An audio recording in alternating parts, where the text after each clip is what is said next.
So you know you're having a bad day when you have to bring this guy out.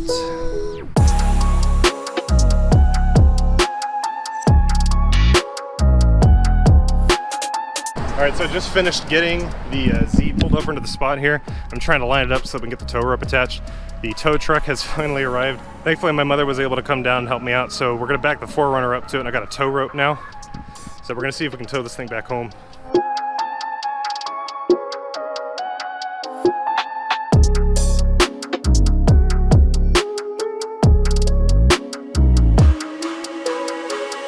Alright, give me a second to explain.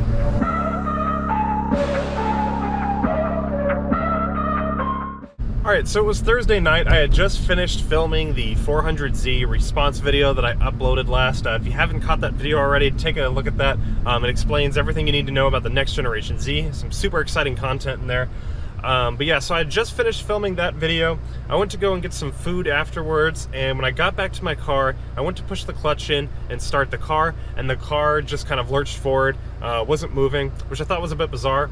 I took my foot off of the clutch pedal, and sure enough, the clutch pedal had remained stuck down, which indicates that the slave cylinder that is on the car, the aftermarket one that I installed back in January, has been destroyed. It seems like it's pissing out clutch fluid. There was a lot of clutch fluid sitting underneath the Z when I went to push it out of the spot. So the problem is these Howe slave cylinders, sometimes the quality is a little bit finicky. I think I might have gotten a faulty one. It's not the Howe cylinder. Oh, hey there. Let me let you on a little secret. Guy down there didn't tighten his clutch line all the way. You see, it's actually his clutch line and not the slave cylinder that's broken right now, but he doesn't know that yet. Don't spoil it for him. I'm gonna let y'all get back to the video. Tow me back to the house. So we're getting ready to get all that fixed now. I need to go ahead and jack the car up and verify that it is the slave cylinder and see if Z1 can send me a spare. And then there's also another interesting install that I'll be doing as well as kind of part of this to kind of fix the car up. So stay tuned for that. But first, let's get the car jacked up and let's see if we can figure out what's wrong with the vehicle.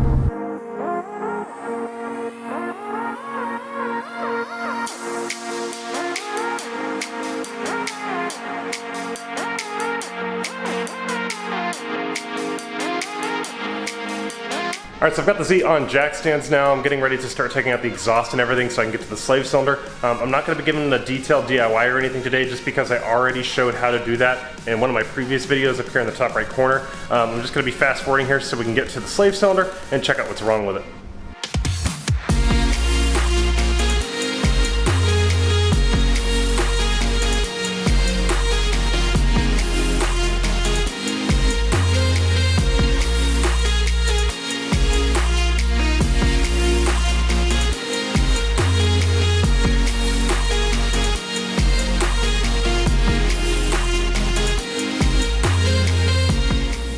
Alright guys, so let me catch you up where I'm at. So this is the Howe cylinder that I installed back in January. I've looked at it and it looks like the clutch fluid isn't actually leaking from this point. In fact, it seems to actually be coming from this clutch line connection point over here. Let me try and get that focused for y'all. It seems to be coming from that clutch connection point off to the left over here. So I've gone ahead and already tightened that up where the stainless steel line meets the hard line. I've got clutch fluid currently in there now. I kind of topped it off. I'm going to start bleeding the clutch line to see if I can get out all the air, and hopefully that'll fix the problem.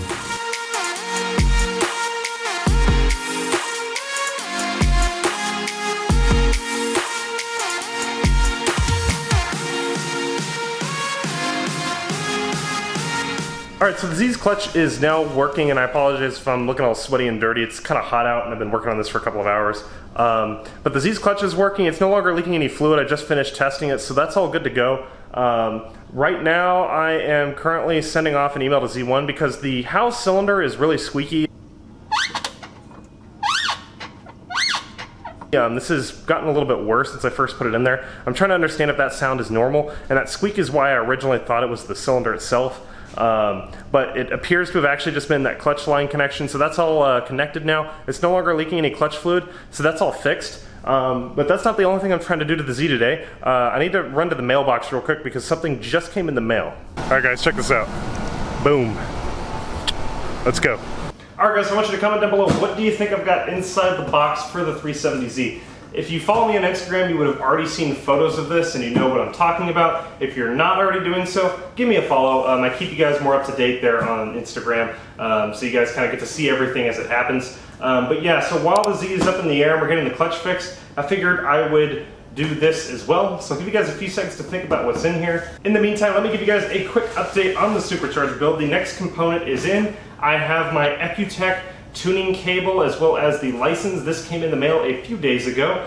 I am switching over to Ecutech from UpRev for my tuning license when I go forced induction. So this will be the second component now I've gotten for the Supercharger build. I've already got the fuel injectors as well. You may have already seen that.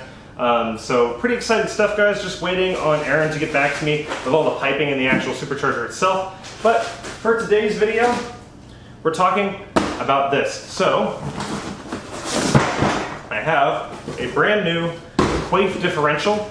The Quaife differential is a torque gear driven diff. Unlike the Tomy diff, which uses clutch packs, this one just uses a complicated gearing system which allows the wheels to walk up. It's advantageous in the fact that it acts a lot more like an open diff, which is much more comfortable to drive with, unlike the Tomy, which would act more like a welded diff in parking lots. This thing is also supposed to be a lot quieter, and really overall this is the diff that I should have gone for in the first place. But I didn't do all my research correctly, but it's okay. This does give me a chance to compare the two differentials. So I'll be making a future video kind of explaining mechanically the difference between the two, as well as giving a review of both. So we're gonna get this installed in the car. I'm gonna start off by throwing this in the freezer. We're gonna get this thing chilled down so that way it'll shrink up a little bit and allow us to install the carrier bearings that I got with the kit from Z1. By the way, guys, if you are looking for a detailed installation video of this differential, you can check this little link up below. I've already done a detailed DIY when I installed my Tomy diff, and installing this new differential is going to be no different. It's going to be the exact same process. So you can check that video out if you want a detailed install, but for this video, we're just going to do a time lapse.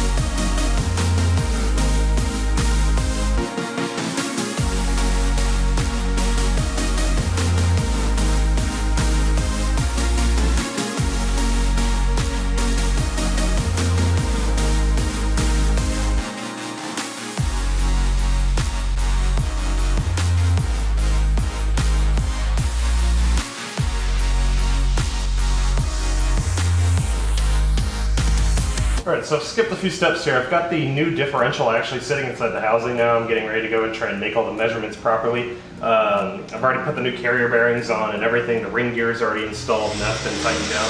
And there's people mowing outside, so I apologize for that.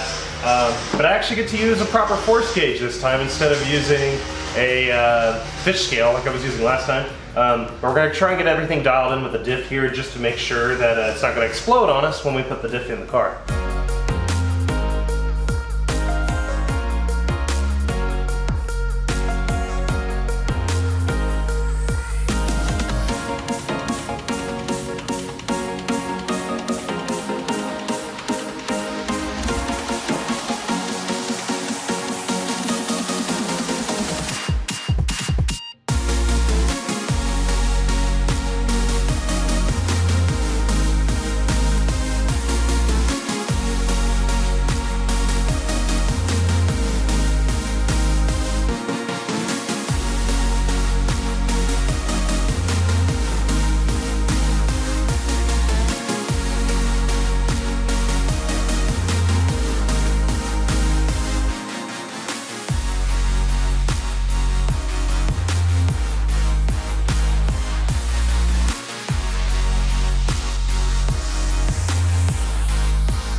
diff is absolutely amazing. I can't believe that I've been stuck with that Tomy clutch type diff for over a year now. It has just been really stressful this past year having to deal with that clutch type differential.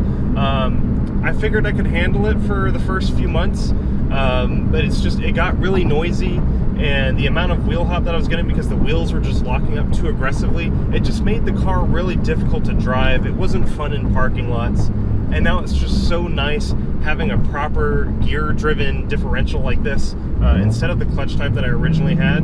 It's just so much nicer to drive. I cannot tell you how happy I am right now with the Quaife diff. This diff is so much nicer than the Tomy diff, just from the few minutes that I've started driving it. I've noticed now that there is, of course, no differential noise whatsoever. I can't hear anything coming from that diff.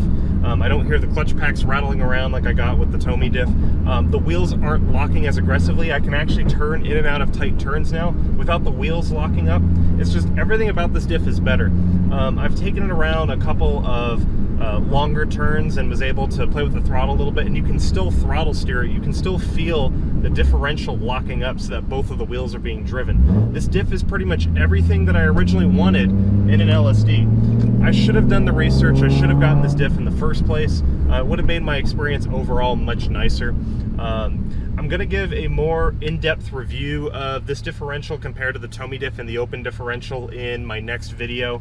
Because right now I still want to drive it around for a little bit just to kind of get some more experience with it. But overall, just extremely happy with this differential, and I wish I had done this sooner. Make sure you guys do the research before you end up spending this much money in a part. So that's what's been going on for the past couple of weeks, guys. I apologize because I know that I haven't uploaded any videos recently. It's just the Z has been out for the count as I've been trying to get it fixed. I've also just been battling some personal battles with an injury that I had recently that I'm trying to recover from, and just some other things going on. But the videos are still coming through, and as I said, I will be doing a in-depth differential review in the next video. I know I told you guys at the end of the 400Z video that the next video with this Z should be with the Supercharger. Unfortunately, and I'm a bit frustrated, the manufacturer, Top Guns, Aaron, who works there, they're still trying to work out details right now. I don't know what's taking them so long at the moment, but I know that COVID has caused a lot of delays in just trying to be able to source parts. There's a small design detail that he's still trying to work out at the moment. So I'm just being patient right now, and I hope you guys are too. I just want to make sure that when I get the kit, all the bugs have been worked out. Everything looks nice. You know, I want to get a product that I can really be happy with for the amount of money that I'm spending. So hopefully we'll see that here pretty soon. I'll let you guys know when I have any more details. I still only have, at the moment, the tuning cable as well as the fuel injectors. Hopefully I'll be getting a fuel pump in pretty soon because that's the first thing that I'll be doing. But until then, as I said, I'll keep some videos coming for you guys, and I'll let y'all know when I have more information. We'll hopefully be seeing that Supercharger here in a few weeks. But thank you guys for watching, and I apologize again for the delay in getting this video out, but I will be getting you guys more videos here in the coming weeks. I'll talk to you guys in the next video later.